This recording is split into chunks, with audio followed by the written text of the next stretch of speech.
So today, a bill honoring the memory of a Sullivan County toddler is now headed to Tennessee Governor Bill Lee to sign into law. Evelyn Boswell's law passed by a unanimous 91-0 vote in the Tennessee House of Representatives today in Nashville. It unanimously passed the Senate Monday. The bill states if a child under the age of 12 goes missing, parents would be required to report their disappearance within a reasonable time after determining that the child is missing, but in no event more than 24 hours after determining the child's missing. That's the wording in the bill. It would make the crime a Class A misdemeanor, meaning the guilty party could be sentenced up to a year in jail and or fined up to $2,500. You'll remember Evelyn Boswell was not reported missing until February of 2020, several months after she was last seen by certain family members in December of 2019. Her body was found on a family member's property in March of 2020. Kaylin Cluck spoke with lawmakers who helped push the bill through the state legislature. They shared the impact they hope Evelyn Boswell's law will have.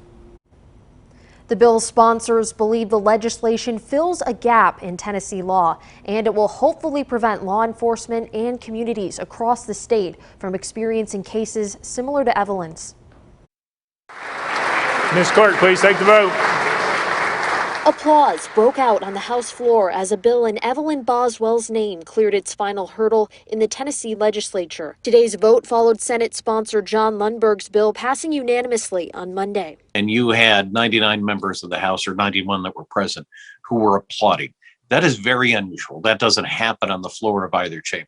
But it did for Evelyn's law, the Sullivan County toddler's memory woven into legislation requiring parents to report missing children to law enforcement within 24 hours. House sponsor Representative John Crawford said they've been waiting for this moment since the bill was first introduced in last year's session. We didn't want other counties, other communities going through what we went through, not only the expense of it, of getting the runaround, but, just the mindset and how it weighs on our communities. Sullivan County Sheriff Jeff Cassidy says passing Evelyn's law is an important step. I appreciate the continued support with the working and strengthening these state laws so we can hold these parents accountable for their reckless and negligent actions when it comes to their children. The passage also celebrated today by members of Evelyn's Army. The group is largely made up of local mothers who assemble comfort bags for children in domestic violence situations. This is so awesome. This is so big as well. I mean, a lot of times the community can be affected by things and they don't feel like their voices are heard, but I feel like